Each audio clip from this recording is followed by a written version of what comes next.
Programa Entrevista com Chico Ferreira. Oferecimento Metropolitana. Acesse faculdademetropolitana.edu.br e saiba mais.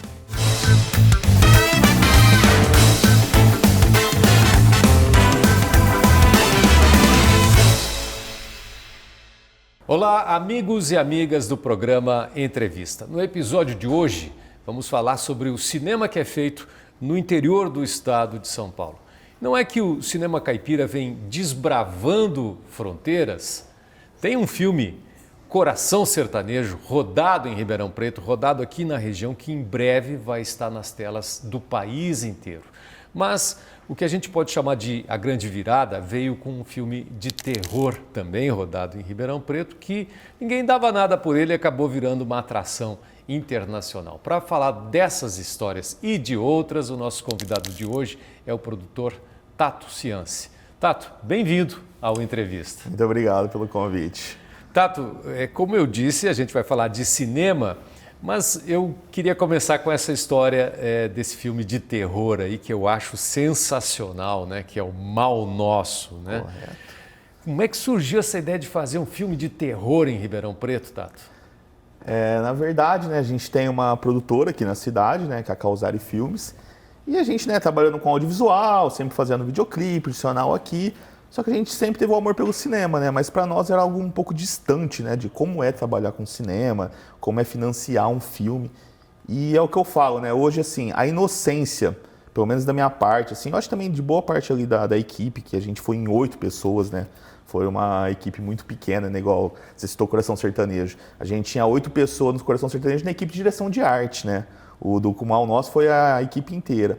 Então o fato de não saber como era, né? Como fazer para chegar até o final, como era lançar um filme, eu acho que essa inocência fez a gente fazer.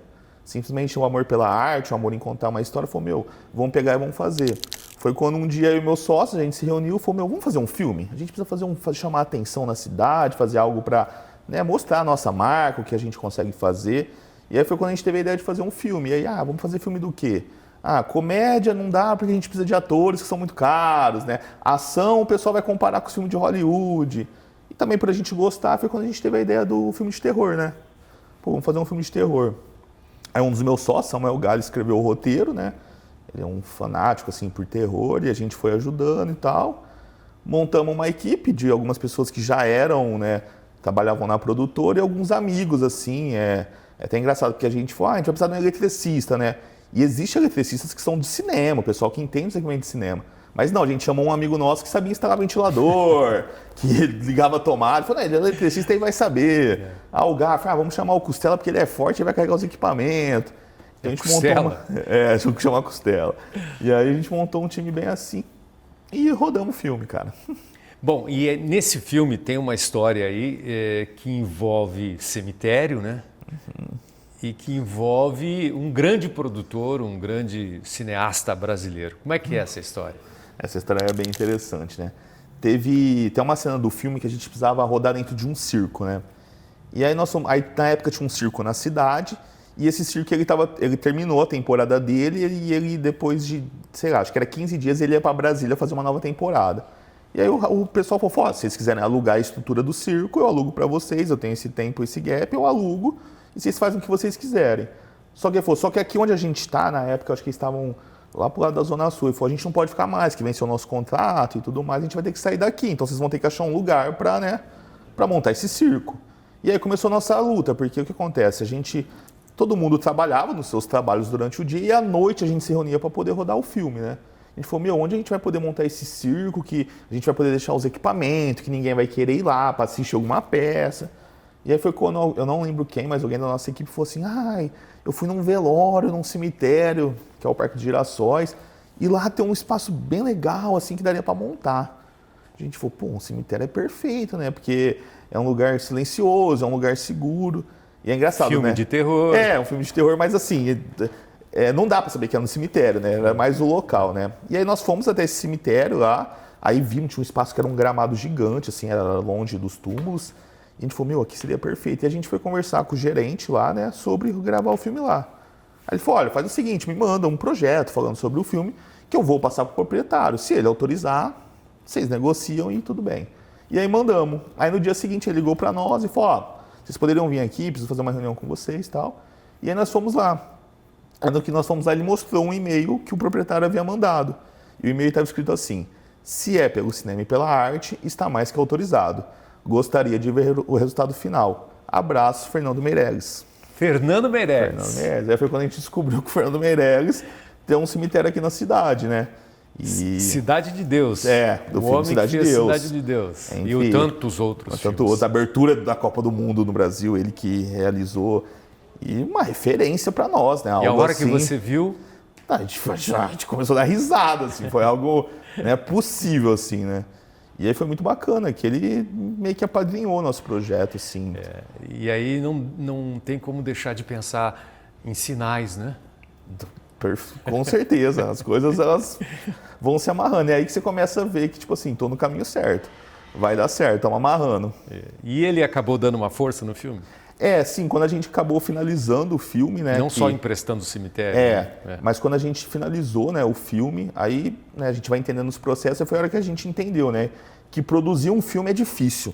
Porém, você conseguir lançar é difícil vezes 2. É muito mais complexo você conseguir colocar uma obra no cinema e fazer as pessoas entender. E aí foi nesse momento que o Fernando deu uma força para nós, ele fez alguns contatos com algumas distribuidoras aqui do Brasil, colocou a gente em reuniões para conseguir lançar esse filme.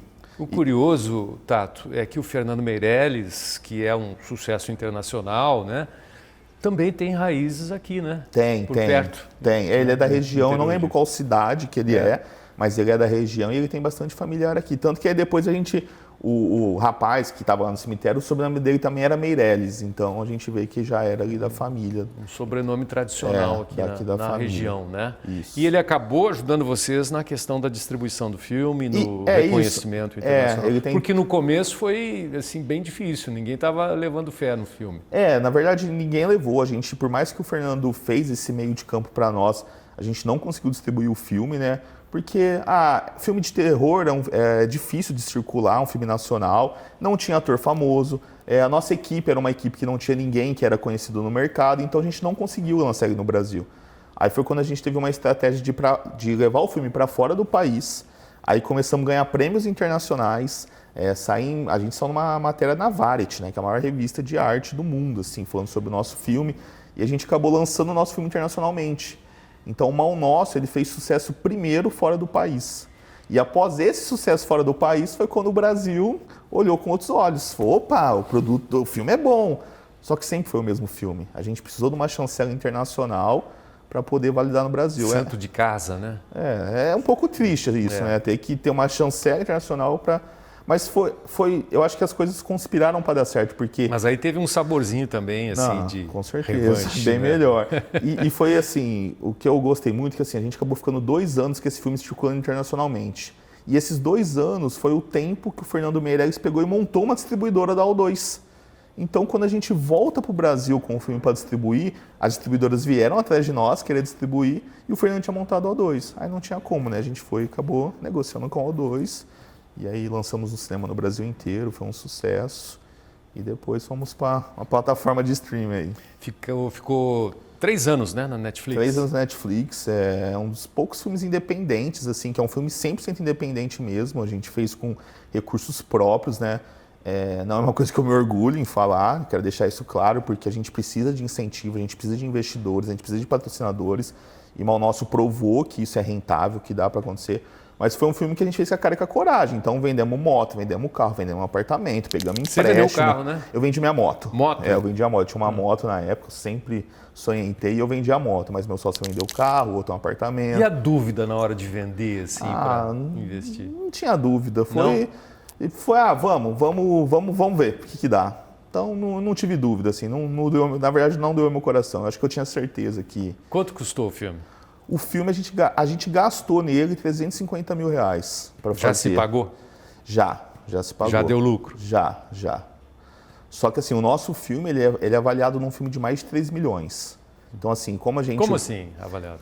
Porque assim, nós fizemos de forma independente. Então assim, os equipamentos eram nossos, então a gente não pagou pelos equipamentos. Eu e mais 2 sócios meus, a gente não se remunerou. Que era diretor, produtor, diretor de fotografia, que são cargos que são uma remuneração muito alta.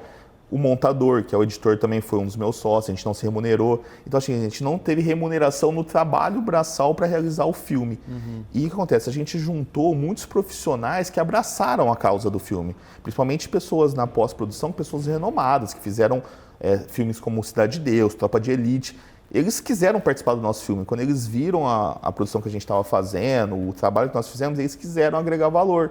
E eles cobraram um valor absurdo de mercado. Eles cobraram, tipo, 10% do que seria.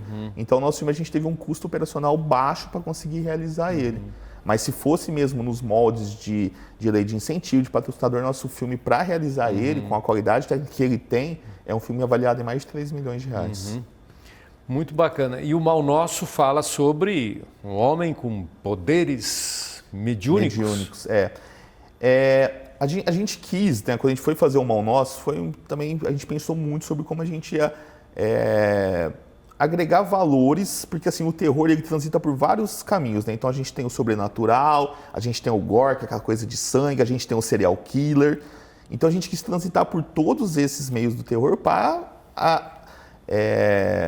nossa, me fugiu a palavra, para o maior número de fãs, né, de terror querer assistir, né? E aí foi quando a gente falou assim, vamos pensar e tudo mais, vamos fazer algo diferente, que ninguém nunca fez. Então um cara, a filha dele tá com um espírito do mal. O que o pessoal costuma fazer? Vamos exorcizar. O que faz? Chama um padre. Não, o que a gente vai fazer? Em vez de chamar um padre, vamos chamar um serial killer, para esse serial killer matar o demônio que está na menina. Então é a história de um demônio contra o serial killer, né? Algo que ainda ninguém tinha feito. Bom, né? o pessoal que gosta de filme de terror, né, Tato, é muito exigente, né? Demais, porque é um gênero demais. bem específico, né? Demais, o pessoal veste a camisa. E o filme convenceu? Demais, demais. Nós participamos de alguns festivais internacionais. Um deles foi em Sitges, que é uma cidade que fica a 40 km de Barcelona. É um dos maiores festivais que tem de fantasia, que a gente fala de terror. Tanto que no ano que eu participei, a gente estava concorrendo com um filme que estava com o Guillermo del Toro, a gente estava com o Fred Krueger concorrendo. E lá o pessoal assiste o filme como se fosse uma final de Copa do Mundo. Então, dependendo da cena, o que acontece na cena, o pessoal ovaciona, eles aplaudem. É uma coisa, até arrepia de lembrar, assim. O nosso filme tem uma cena de tiro que ela é muito bem feita, assim, que é um jumpscare, né, que vem do nada, assim, um tiro, e o pessoal assusta, o pessoal, gritava e aplaudia, assim. Então, assim, é bem engraçado, porque a gente tem fã-clube, sabe? Eu entro na internet, eu vejo gente vendendo pôster do filme, vendendo DVD do filme. É muito gratificante.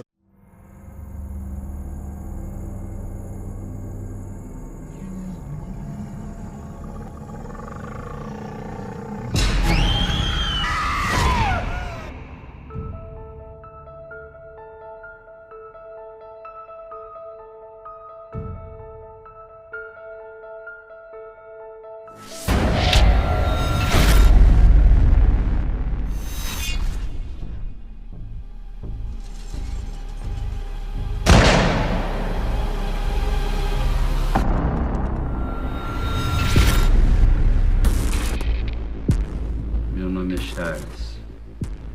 E vocês? Alice. Eu sou Laura.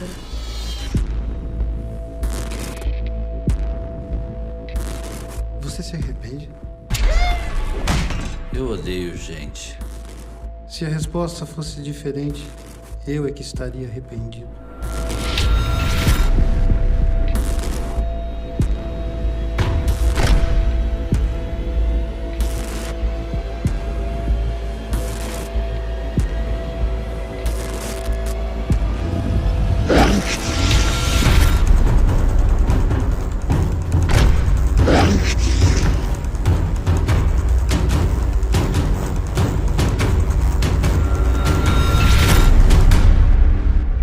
Tudo que eu faço é pro seu bem.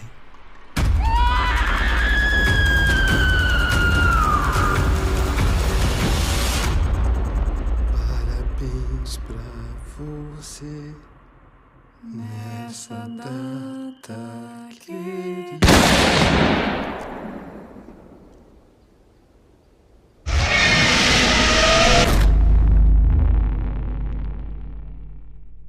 Tato, a gente vai fazer um intervalinho rápido e já voltamos para continuar a nossa conversa sobre cinema caipira.